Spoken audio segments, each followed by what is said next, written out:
My daughter called me toxic before she hung up. She said my paranoia was poisoning her happiness. But when I slipped into the back of the church, a ghost from a past I thought I'd buried standing at the altar, I realized my paranoia wasn't a sickness. It was a prophecy. The phone call had been a shattering of glass. Not the delicate, crystalline kind, but the brutal, explosive shatter of a car window. You'll ruin everything. You always do. Maya's voice was a weapon, sharpened by tears and a fury I had never heard directed at me before. You have to pick apart every single person I bring home. You interrogate them like they're criminals. Baby, I just want to be sure, I'd pleaded, my own voice trembling. That last boy, Jason, he had a record. And the one before, Liam, the way he looked at you, it wasn't right. A mother knows. A mother is supposed to trust her daughter, she'd screamed. You don't trust me. You don't trust anyone. You see monsters in every shadow, and I'm tired of living in your dark. You're a toxic mom. Do you hear me? Toxic. Don't you dare come to my wedding. The line went dead. The word hung in the silence of my kitchen, more final than any slap. Toxic. I looked at my hands, the hands that had held her when she was feverish, that had bandaged her scraped knees, that had worked double shifts to put her through college. Were these the hands of a poison? For weeks, I was adrift in a sea of my own grief. I saw the wedding preparations through the blurred lens of social media posts I was no longer tagged in. The dress fitting without me, the floral arrangements, my favorite calla lilies, the venue, a beautiful old stone chapel. My only daughter, my Maya, getting married, and I was banned. My friends told me to respect her wishes. Give her space, Clara, they said. She'll come around. But the feeling, that cold, coiling serpent of instinct in my gut, would not be quiet. It wasn't about being right. It wasn't about winning an argument. It was a primal, screaming alarm that something was wrong. Deeply, fundamentally wrong. The day of the wedding, I put on a simple navy blue dress. I didn't buy a gift. I didn't write a card. I just got in my car and drove to the chapel, a sleepwalker drawn to the scene of a disaster. I was an intruder at my own daughter's wedding. I slipped in through a side door as the processional music began, melting into the very back pew, hidden by the shadows and the towering hat of a great aunt I hadn't seen in a decade. My heart hammered against my ribs, a frantic, trapped bird. And then I saw him, the groom, standing at the altar, his back to the congregation, tall and broad-shouldered in a tailored black tuxedo. He turned slightly to watch his bride approach, a profile of clean lines and a confident smile. The world did not slow down. It stopped. Entirely. The air was sucked from my lungs. The music became a distant, tinny hum. All the light in the chapel seemed to gather and focus on one thing, the side of his face. It wasn't a stranger. It was a ghost. A ghost from a photograph, from a story I had tried to bury in the deepest, darkest part of my memory. Benjamin. Not the Benjamin standing at the altar, but his father. A man with the same strong jaw, the same exact dip in the brow, the same way his left ear curled slightly at the top. A man I had known 25 years ago in a life I had fled from. A man who was serving a life sentence for the brutal murder of 3 women. The coiling serpent in my gut struck. This wasn't paranoia. This wasn't me being too much. My daughter was about to marry the son of a serial killer. The pieces, the horrible, unthinkable pieces, clicked into place. Maya had always been secretive about him. His family is complicated, she'd said. His parents died young. He was raised by an aunt. He doesn't like to talk about it. I had pushed, of course I had pushed, sensing the evasion. He had called it my toxic paranoia. Oh God, he didn't know. He couldn't know. My eyes, wide with terror, scanned the congregation. Did anyone else know? The aunt who raised him? Did she know the monster whose bloodline she was welcoming into her family? Into my family? My gaze snapped back to the groom, Benjamin Ben Carter. He was smiling at my daughter, his eyes full of what looked like love. But all I could see was his father's face in the newspaper clippings, the cold, dead eyes of a predator. And then, as if sensing the weight of my horror, he turned his head. His eyes, a warm hazel, met mine across the crowded chapel. There was no surprise in them. No shock at seeing the band mother of the bride lurking in the back. There was only a slow, chilling recognition. A faint, almost imperceptible nod. And in the depths of his gaze, a silent, terrifying message passed between us. A thread of understanding as strong and foul as a hangman's rope. I know that you know. He turned back to Maya, taking her hand, his smile never wavering. And I, Clara, the toxic, paranoid mother, stood frozen in the shadows, holding a secret that could shatter my daughter's world. Do I stand up and scream? Do I stop the wedding and confirm every terrible thing she believes about me? Or do I let her marry this man, this living legacy of a monster, and pray to a God I no longer trusted that the apple had fallen far, far from the tree? The priest spoke. Dearly beloved, we are gathered here today. And I understood why I had been banned. Not because I was toxic, but because my love for her was the one force on earth that could see the shadow clinging to the man she loved. And he knew it. Part 2. The Vow of Silence. The priest's voice was a drone, a distant river I was drowning in. If any person present can show just cause why they may not be lawfully joined together, let them speak now or forever hold their peace. The silence in the chapel was absolute, sacred. It was a silence begging to be shattered. My body tensed, every muscle screaming to stand, to point a trembling finger, to yell, I have cause. His father is a monster. The blood in his veins is tainted. But I saw Maya's face. Her profile was turned to me, her eyes locked on Ben's, filled with a trust so pure it was a physical pain to witness. She was radiant.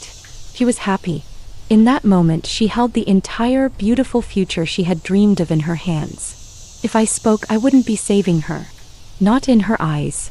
I would be the monster. The toxic mother who couldn't bear to see her daughter happy, who created a scene so horrific it would be seared into her memory forever. I would become the reason for her pain, the source of all her future bitterness. I would confirm every awful word she had screamed at me. My chance came. My chance went. The silence held. You may now exchange the vows you have written, the priest said. Ben turned to Maya, taking both her hands in his. His voice was clear, confident, and smooth as polished stone. Maya, from the moment I saw you, I knew my life had found its purpose. I vow to be your shelter in every storm, your safe harbor. Safe harbor. The words were an obscene joke. I thought of the police reports, the descriptions of what his father had done to those women in the supposed safety of their own homes. The word shelter made my stomach clench. My mind raced. A frantic animal in a cage.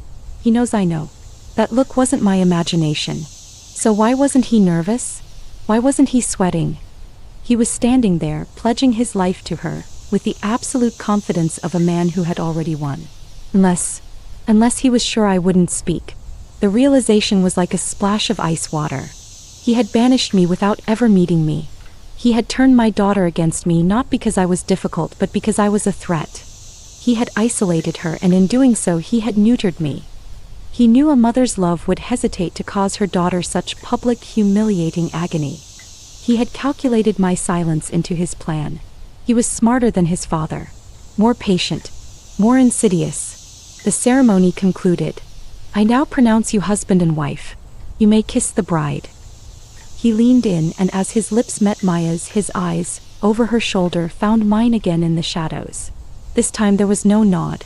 Just a slow, deliberate blink. A predator's blink. A message of total, chilling victory. The congregation erupted in applause. They rose to their feet, a wave of joy that I was trapped behind, a statue of dread. I watched as my daughter, now Maya Carter, walked back down the aisle on the arm of a man who carried a terrible secret in his deep, her face alight with a happiness I felt duty-bound to destroy. I had to get out. I stumbled back out the side door, the bright sunlight a shocking assault after the chapel's dim solemnity. I leaned against the cool stone wall, gasping for air, my vision spotting. What had I done? By staying silent, what had I allowed? The reception was at a grand hotel a few miles away. I hadn't been invited, but I went anyway. The band had been for the ceremony, a line drawn in the sand I had already crossed. What more could they do to me? I became a ghost at the feast. I lingered at the periphery of the ballroom, watching from behind potted ferns, sipping a glass of champagne I didn't taste. I watched them dance. He held her close, his hand possessively on the small of her back, whispering something in her ear that made her laugh. It was a perfect picture. A lie framed in gold. I needed proof. Not just my own memory of a 25-year-old newspaper photo. I needed something concrete, something I could hold in my hand and show to Maya when the time was right. And the time would be right. This wasn't over. My opportunity came when Ben was pulled away for a photograph with his ushers. Maya was alone for a moment, adjusting her bouquet at the sweetheart table. I moved before I could lose my nerve. Maya. She turned. The joy in her eyes died, replaced by a flat, cold anger. Mom, what are you doing here? I told you. I know what you told me, I said, my voice low and urgent. And I respect that. I came to give you this. I slipped my own mother's pearl bracelet from my wrist. It was the one thing of value I owned, the one heirloom I had always promised her. Something old. For luck. It was a gambit. A peace offering that was also an excuse. Her expression softened just for a fraction of a second. The daughter I knew was still in there, beneath the fury. She took the bracelet. Thank you, she said, her voice tight. The groom, I pressed gently, carefully. Ben. Seems wonderful. His family must be so proud. It was the wrong thing to say. Her face shuddered immediately. His family is none of your business, Mom. Just be happy for me. Or leave. She turned her back on me, effectively dismissing me. I had been shut down. But as I retreated, my eyes scanned the sweetheart table. His jacket was draped over the back of his chair. And peeking out from the inside breast pocket was the tip of a brown leather wallet. My heart stuttered. It was a reckless, insane idea. I circled the room, waiting, watching. The music was loud, the dance floor crowded. He was still entangled in a group of his laughing friends. It was now or never. I moved like a shadow, slipping between the tables.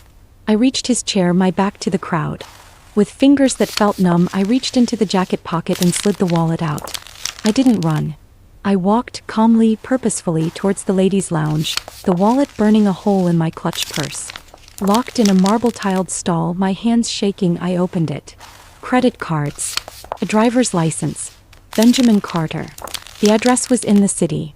I sifted through the mundane debris of a life. Receipts, a few bills, a condom. Nothing at all. My hope began to deflate. Maybe I was wrong. Maybe I was the toxic, paranoid woman she thought I was, seeing demons where there were none. And then I found it. Not in the main compartment, but tucked into a hidden slit behind the photo sleeves. A photograph, worn soft at the edges from being handled. It was a picture of a man and a little boy, standing in front of a rusted swing set. The man was tall, with a strong jaw and a dip in his brow. He had his hand on the boy's shoulder. The boy was Ben, maybe 7 or 8 years old, smiling a gap-toothed smile. But it was the man's face that stopped my heart. It was him. Robert, the Shadow Carter. The serial killer. The photo was taken years after the murders, years into his life sentence. It must have been taken during a prison visit. And on the back, in a child's clumsy, penciled handwriting, were 4 words. My day with Dad. He hadn't been raised by an aunt who hid the truth. He had visited his father. He had loved his father. He had kept this memento, this sacred, horrifying relic, close to his heart for all these years. The apple hadn't fallen far from the tree at all. It had been nurtured in its shadow. I heard the main door to the lounge open and the sound of high heels and chattering women. I stuffed the wallet and the damning photograph into my purse, flushed the toilet for cover, and unlocked the stall door. I walked out, my face a mask of calm, washed my hands beside 2 giggling bridesmaids, and left. I had my proof. But now what? I had stolen the groom's wallet. He would know it was me. The fragile, silent understanding we had in the church was broken. I had declared war. And as I stepped back into the ballroom, I saw him. He was patting his jacket pocket, a faint frown on his face. Then his eyes lifted and scanned the room. They found me. And this time, the look he gave me held no recognition, no silent message. It held only a promise of cold, terrible vengeance. Part 3: The First Clash. The air in the ballroom, once fizzy with champagne and celebration, now felt thick and heavy, like the moments before a lightning strike. The stolen wallet in my clutch purse was a live bomb, its timer ticking down in the frantic rhythm of my heart. Ben's gaze was a physical weight, a cold pressure against my skin. He didn't storm over. He didn't make a scene. That was not his way. His way was the slow, patient poison, the subtle isolation. My direct act of theft had changed the game and he was recalculating. I saw him lean down and whisper something in Maya's ear. She nodded, her smile faltering for a second as she glanced in my direction. Then he straightened up, gave my shoulder a gentle, patronizing squeeze, and began to move through the crowd. Not towards me, towards the exit of the ballroom. He was leading me away from the herd. An invitation. A challenge. I had a choice. I could slip out the other way, get in my car, and drive away with my proof. I could go to the police, to a private investigator. But to what end? To show them an old photo? To say my new son-in-law was the son of a killer? It was no crime. It was a tragedy. It wouldn't save Maya. It would only make her hate me more if she found out I'd gone to the authorities behind her back. Well, this was between him and me now. A war for Maya's soul. I took a deep, shuddering breath and followed him. I found him in a secluded, wood-paneled hallway outside the ballroom, away from the noise and the music. He was standing by a large window overlooking the manicured gardens, his back to me, his hands in his pockets. He looked every inch the calm, sophisticated Groom. "You have something of mine, Clara." He didn't turn around. His voice was quiet, conversational. My grip tightened on my clutch. "You have something of mine, Benjamin." Now he turned. The charming smile was gone, replaced by a flat, assessing coldness. It was the face I'd seen in the newspaper clippings, stripped of the madness and aged by a generation. The resemblance was terrifying. "Maya is a grown woman," he said. "She chose me. You need to accept that." "She chose the man you presented to her," I countered, my voice trembling but clear. "She didn't choose the little boy who visited his murdering father in prison. She didn't choose to carry a photo of a monster next to his heart." A flicker of something dark and ugly passed through his eyes. I had struck a nerve. My father is a complicated man. "He's a butcher," I spat, the word tasting foul and necessary. "You know nothing about him," he snapped, the control cracking for a single, revealing instant. He took a step toward me, and for the first time I felt a jolt of pure physical fear. He was bigger, stronger, and cornered. "You know nothing about the pressures he was under, the demons he fought. You sit in your safe little world and you judge." "I know he killed 3 women," I said, holding my ground though my knees felt weak. "I know he snuffed out their lives. And I know you keep his memory like a trophy." "It's not a trophy. It's a reminder," he hissed, his voice dropping to a venomous whisper. "A reminder of what happens when you're weak. When you let the world push you around." He was weak at the end. He got caught. I won't be weak. The admission hung in the air between us, more chilling than any threat. He didn't see his father as a monster. He saw him as a cautionary tale. A failed pioneer. "What do you want with my daughter?" I asked, the question a desperate plea. His smile returned, a cold, cruel imitation of the one he'd given Maya. "I love her. He's pure, untainted. She doesn't see the shadows like you do. With her I can be normal. I can have the life my father never could. She's my fresh start." "She's your camouflage," I whispered, horror dawning. He wasn't just lying to her. He was using her, her normalcy, her light, to hide his own darkness. She was the ultimate prop in his performance of a sane life. "Call it what you want," he shrugged. "It doesn't change anything. You give me back my wallet. You walk away. You be the gracious, distant mother-in-law.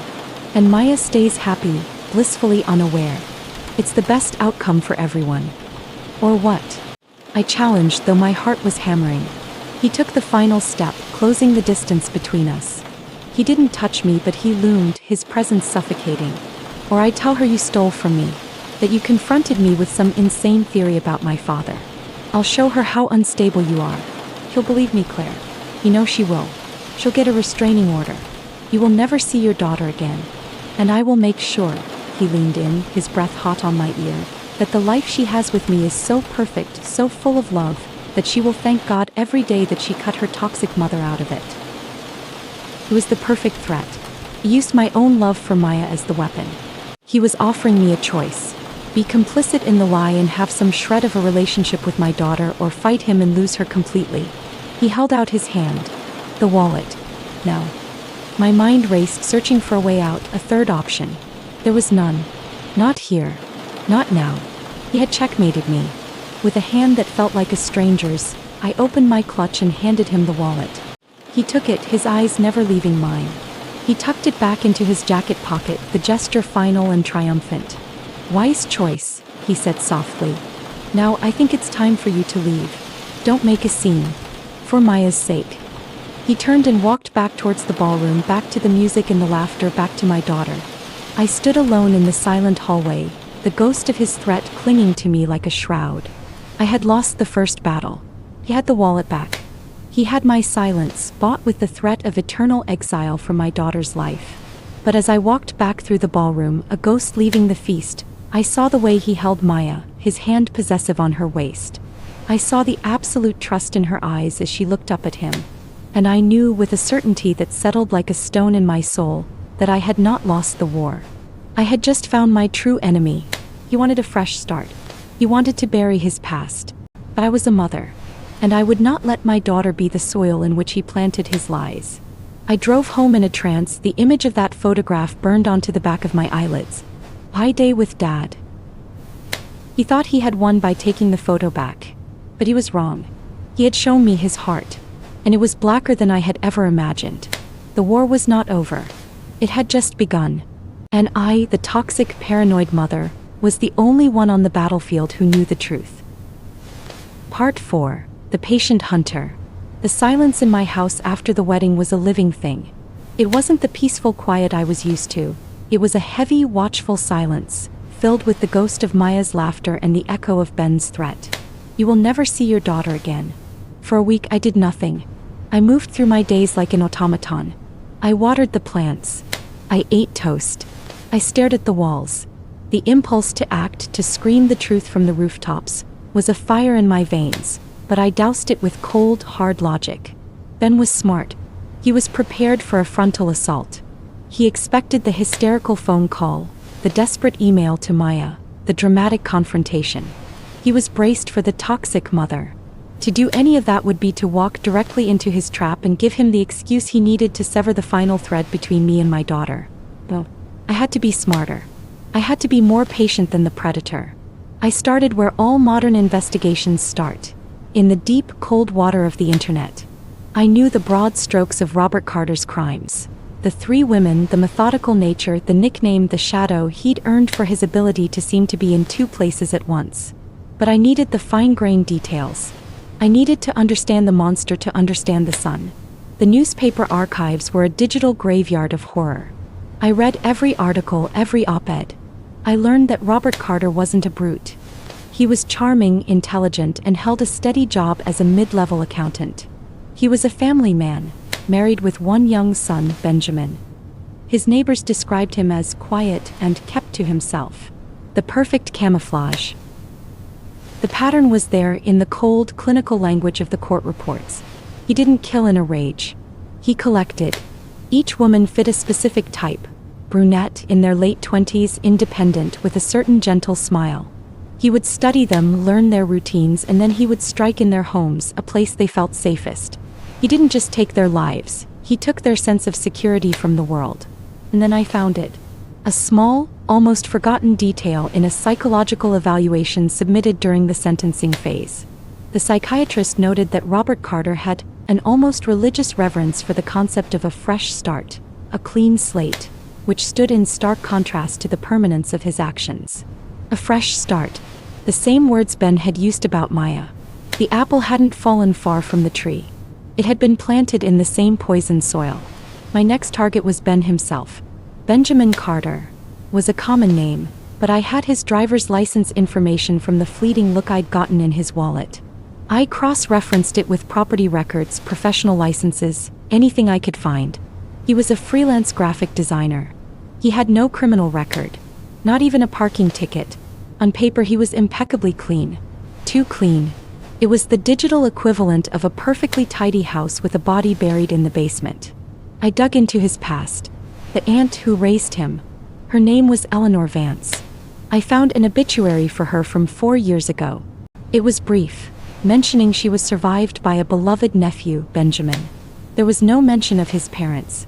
It was as if Robert Carter had been neatly edited out of the family history. But the past doesn't delete so easily.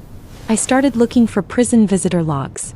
They were harder to access, but not impossible for a determined person with time and a library card.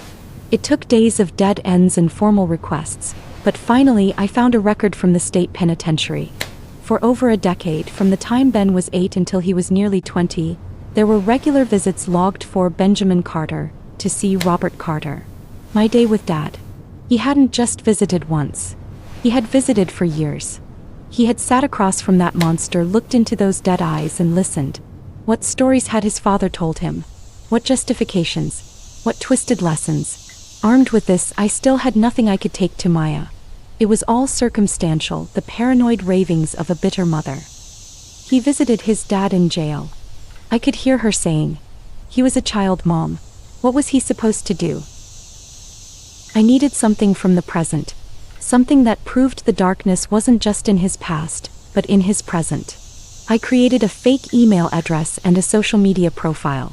A name, a face stolen from stock photos, a bland, friendly biography. Sarah, a potential client looking for a designer for a new startup. I emailed his professional address, praising his portfolio and asking for a meeting.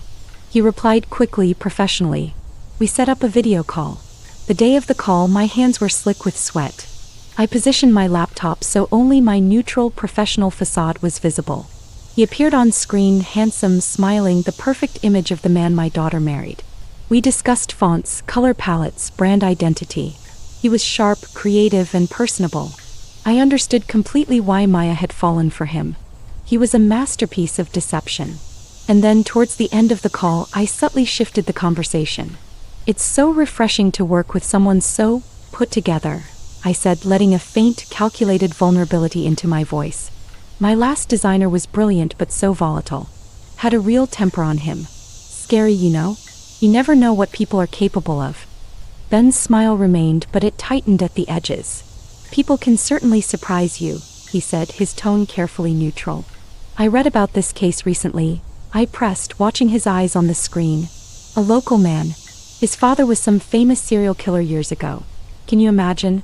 Living with that legacy? I wonder if that kind of evil lingers. The change was instantaneous and microscopic. A flicker in his eye. A slight tightening of his jaw. The affable mask slipped for a nanosecond and I saw the cold, hard stone beneath. Some people are defined by their past, he said, his voice losing its friendly warmth. Others choose to rise above it. I prefer to focus on the future, don't you, Sarah? Now about that mood board. He deftly steered the conversation back to safe, professional waters. I had seen it. The flash of anger. The defensive posture. The raw nerve I had touched. He wasn't a man who had risen above his past. He was a man who carried it with him, a hidden knife he believed no one could see. The call ended. I sat back, my heart thumping. It wasn't proof, but it was a crack. A tiny fissure in his impeccable armor. I was no longer just a grieving mother. I was a hunter, and I had just caught the scent of my prey. The next phase would be more dangerous. I couldn't just observe from a distance anymore. I had to get closer. I had to find a way into their new life together, to see the man he was when the company was gone and the doors were closed. I looked at my phone. I hadn't spoken to Maya in weeks. The wedding photos were all over social media. Her beaming, him the picture of devotion. I opened a new text message. My fingers hovered over the screen. It had to be perfect. Non-threatening. A hook he wouldn't see coming. I typed, "Hi sweetheart. I know I've been distant. I'm so sorry for everything. I'd love to take you and Ben out to dinner next week to properly celebrate. My treat. No drama, I promise. Just your mom. Hugs and kisses." I held my breath and hit send. The bait was in the water.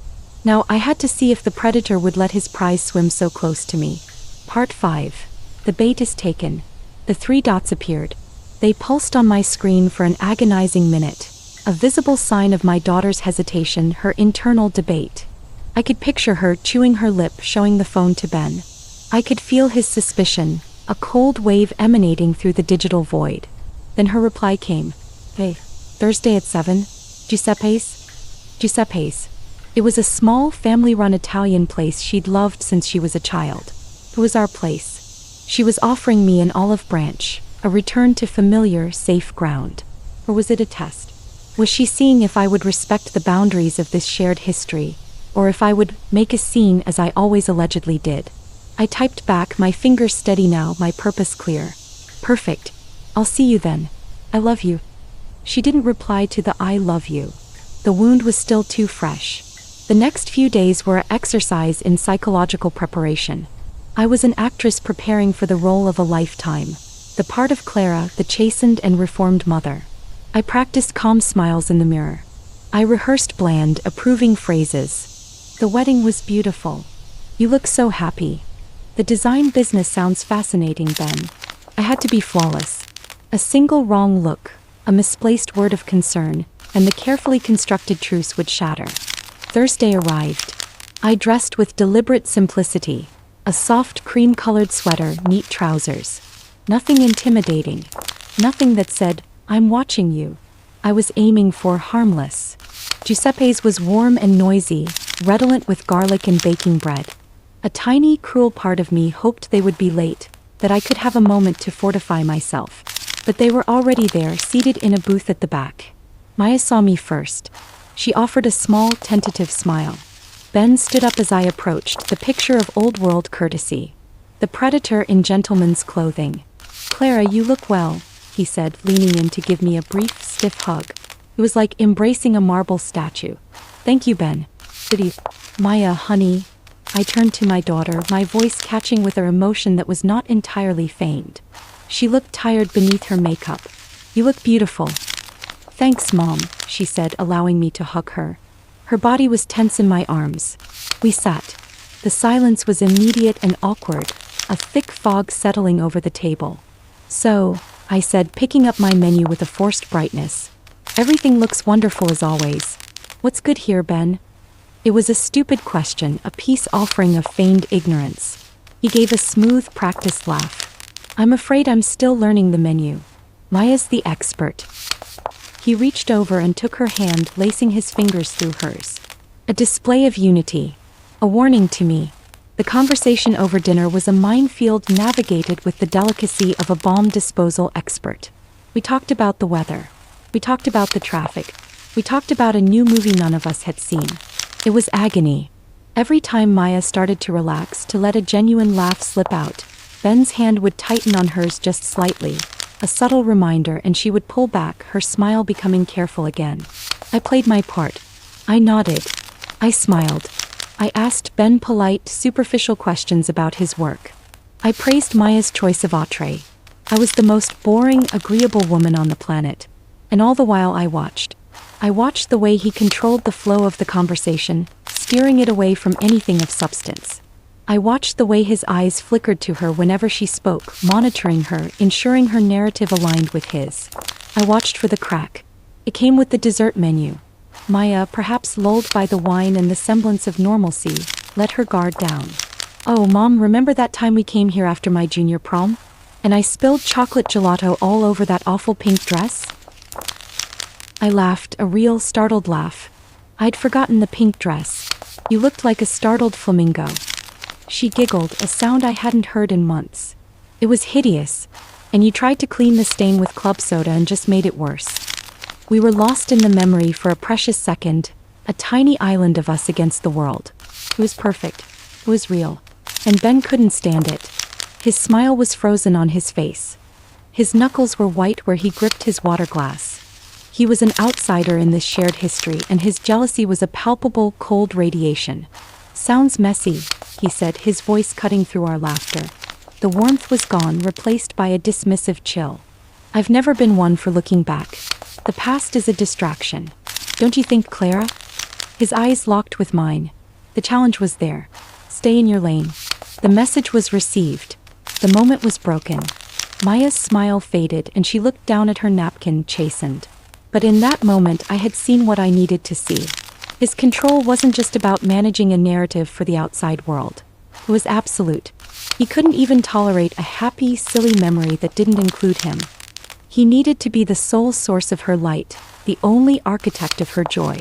The bill came. I insisted on paying as promised. As we stood to leave, Maya went to the restroom, leaving Ben and me alone for a moment by the coat rack. The affable mask was gone. His expression was flat and cold. "That was a nice performance," he said quietly, helping me with my coat. His hands lingered on my shoulders for a moment too long, a subtle show of dominance. "You almost had me convinced."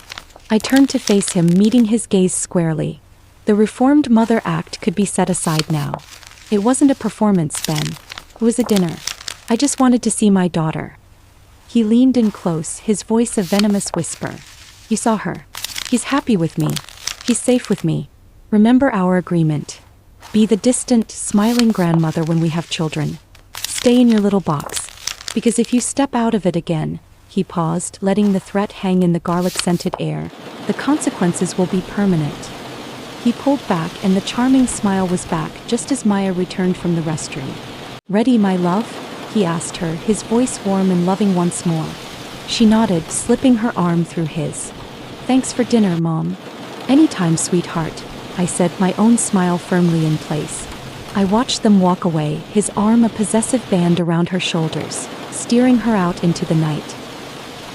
The dinner was over. I had gotten what I went for.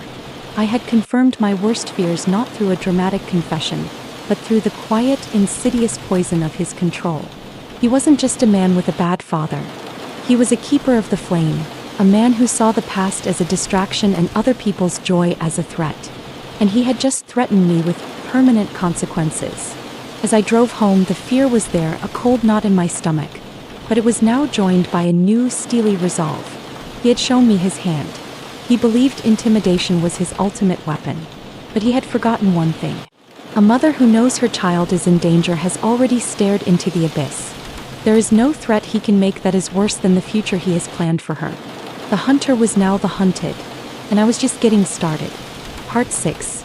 The Ghost in the Machine. Permanent consequences. The words echoed in the silence of my car, in the silence of my house. They were no longer a vague threat. They were a promise. He wasn't just going to take my daughter away. The way he'd said it, with that cold, flat certainty, implied something darker, more final. Was he threatening me? Or was he implying he would do something to Maya to ensure her dependence, her isolation? The thought was so monstrous it made me physically ill. I spent the night pacing the four walls of my home, feeling less like a sanctuary and more like a cage. I couldn't go to the police with a feeling. I couldn't show them a screenshot of a look he gave me at a restaurant. I needed something undeniable. A recording. A confession. But how? I couldn't get close enough to him without Maya present. And he was always on his guard, always performing. And then I remembered. The fresh start. The new life. They had just moved into a new apartment. A clean slate. My housewarming gift had been returned unopened, but the realtor's details were still on the listing online. A modern building with smart home features. A desperate, audacious idea began to form. It was illegal. It was a gross violation of privacy. It was everything I had ever taught Maya was wrong. But the woman who taught those lessons was gone. In her place was a creature of pure instinct, a mother wolf who would chew off her own leg to save her pup from a trap. I called a number I found deep in the underbelly of the internet, a place where privacy goes to die. I used a prepaid phone, my voice disguised by a cheap voice changer app. The man on the other end asked no questions. His price was exorbitant. I didn't care. I liquidated a small savings account my own mother had left me, a fund for a rainy day. This was a hurricane. 2 days later, a plain, unmarked box was left on my doorstep. Inside, nestled in foam, were 2 devices no bigger than thumb drives.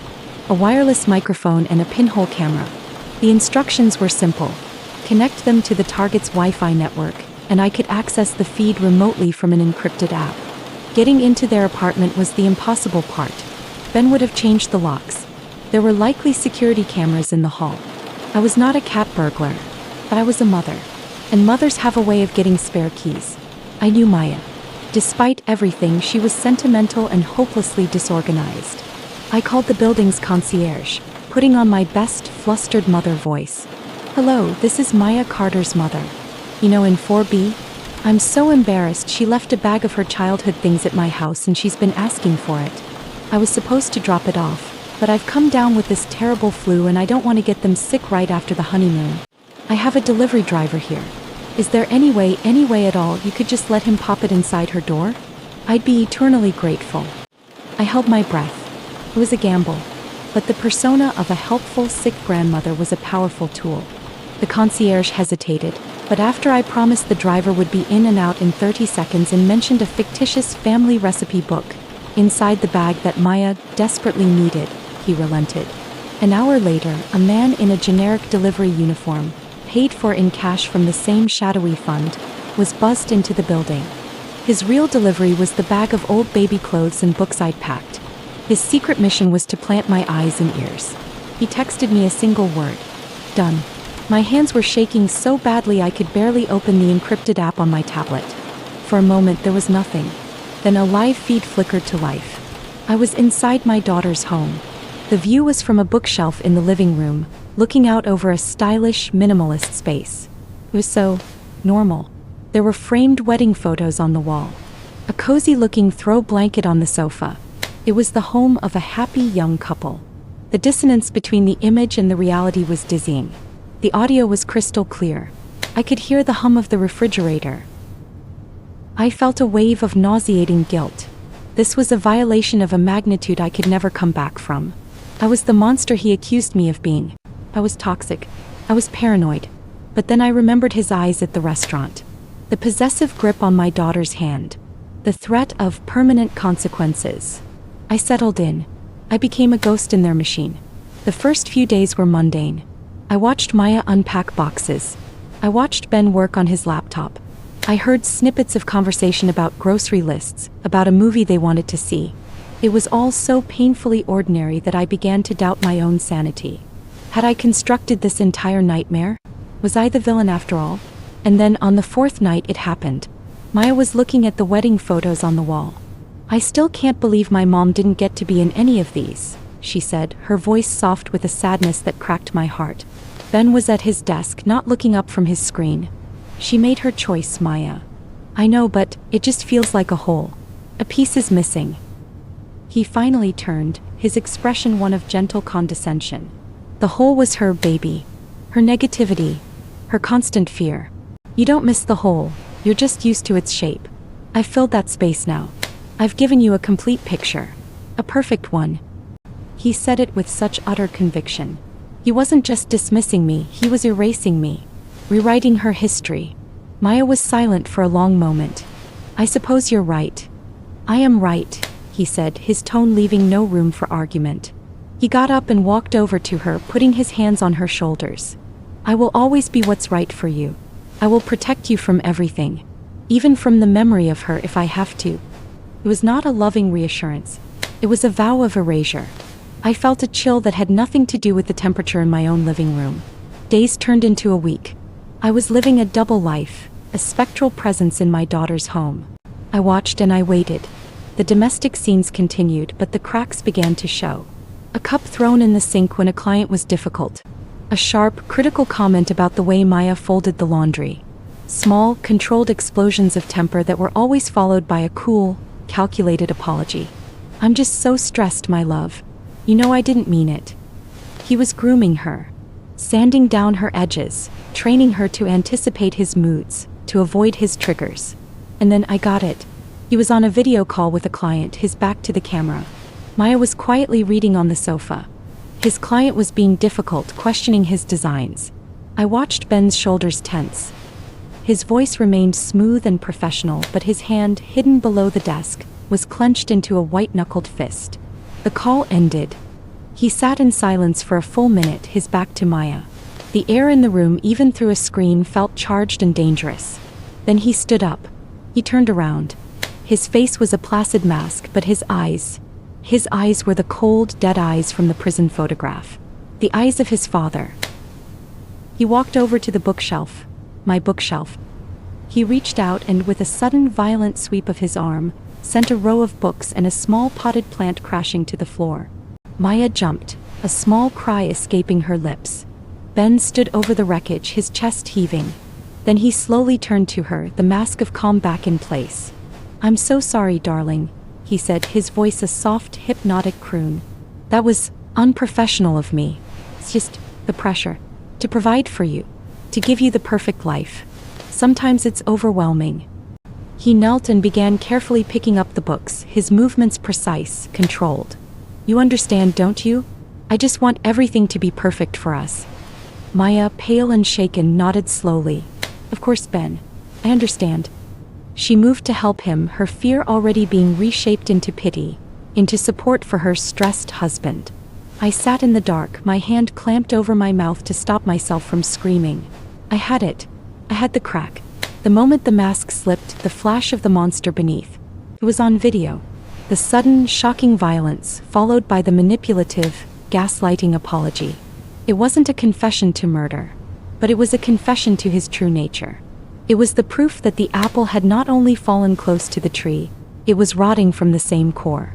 I had my weapon. Now I had to decide how to wield it. Do I send it to Maya anonymously and shatter her world? Do I take it to the police? Or do I hold it, a sword of Damocles hanging over his head, and wait for him to make a mistake that was even more permanent?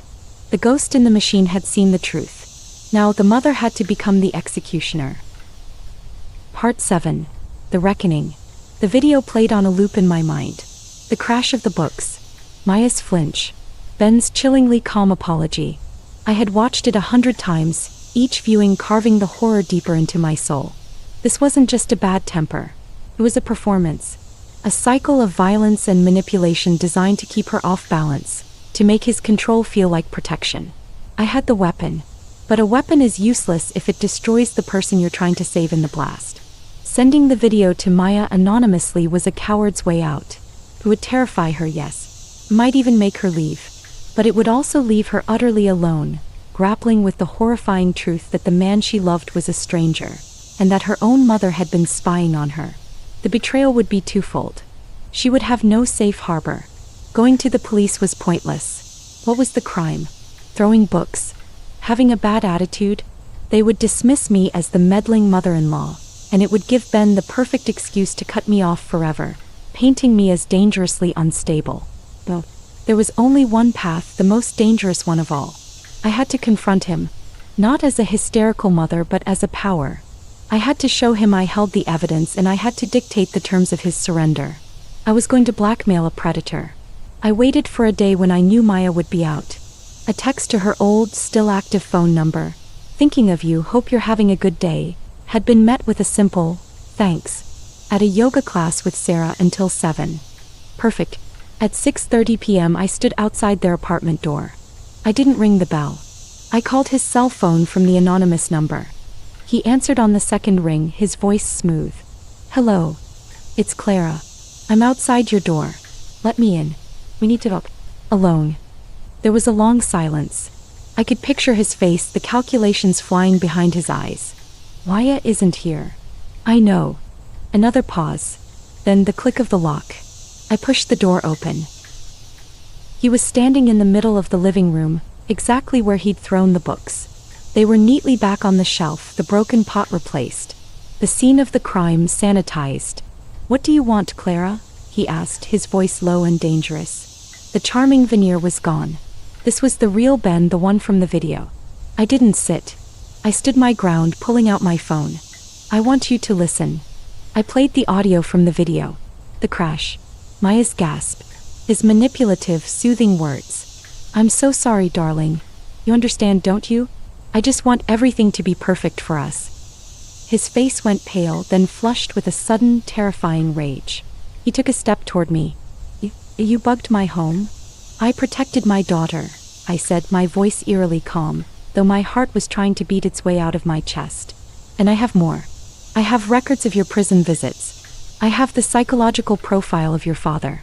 I have a digital trail a mile long that connects you, not to his crimes but to his pathology. You're not the man Maya thinks you are. You're your father's son trying to build a prettier cage."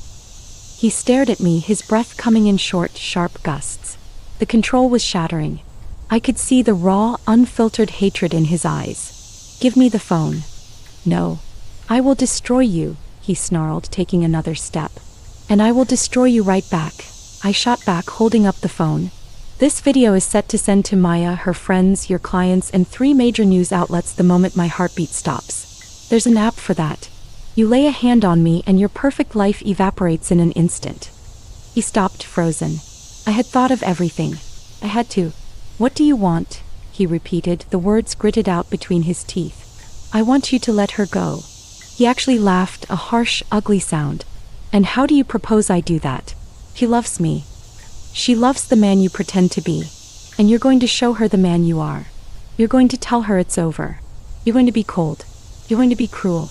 You're going to make it so she has no choice but to leave you. You will break her heart, but you will let her go whole.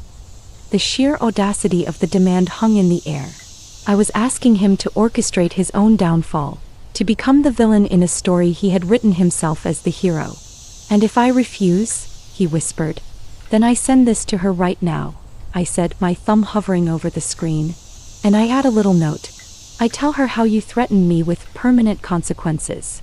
I tell her I was so afraid for her life that I broke the law to protect her. Who do you think she'll believe? The mother who sacrificed everything, or the husband who throws books and talks like a character from a true crime documentary? It was a bluff, but a calculated one. I saw the moment he broke. The fight went out of his shoulders. He saw the checkmate. I held all the cards. His freedom, his reputation, his carefully constructed identity. It was all in my hands. He sank onto the sofa, running his hands through his hair. He looked young suddenly. And lost. The little boy from the photograph, trapped by a legacy he could never escape. She'll hate me, he said, his voice hollow. Yes, I said without an ounce of pity. But she'll be alive to do it. And she'll be free. He was silent for a long time, staring at the spot on the floor where the plant had shattered. Finally, he looked up at me, his eyes empty. Get out. Do we have an agreement? He gave a single sharp nod. I turned and walked to the door. My legs were trembling, but I did not let him see. As I reached for the handle, his voice stopped me. You're a monster, you know that? I looked back at him, at the man who had terrorized my daughter and threatened my life. No, Ben, I said quietly. I'm just a mother. And you should have never gotten between a mother and her child. I walked out, closing the door on the ruins of his perfect life. The waiting was the hardest part. I didn't hear anything for 2 days. I didn't sleep. I didn't eat. I just stared at my phone, the video queued up, my finger poised over the button. And then on the 3rd day my phone rang. It was Maya. I answered, my throat tight. Maya. She was sobbing, great heaving sobs that tore at my soul. Mom, he left me. I closed my eyes, a wave of relief so powerful it nearly brought me to my knees. What happened, baby? He just changed. He said he didn't love me anymore. He said it was all a mistake. He was so cold, Mom. Like a different person. He packed a bag and he just left. I let her cry, my own tears streaming down my face. They were tears of grief for her pain and tears of triumph for her salvation. I'm coming, sweetheart, I said, my voice thick. I'm coming right now. I drove to her apartment. She opened the door, her face swollen and ravaged by tears, and fell into my arms. I held her as she wept, as the life she thought she had crumbled around her. She was broken, but she was safe, and she was mine again. I never told her the truth. Some truths are too heavy for a child to bear, no matter how old they are. Let her think he was a cad, a heartless man who used her and left her. That was a pain that could heal. The other truth, that she had married a predator, that her mother had committed crimes to save her. That was a wound that would never close. As I held my sobbing daughter, I looked over her shoulder at the bookshelf, at the hidden camera that had been my unsleeping eye. I had become the monster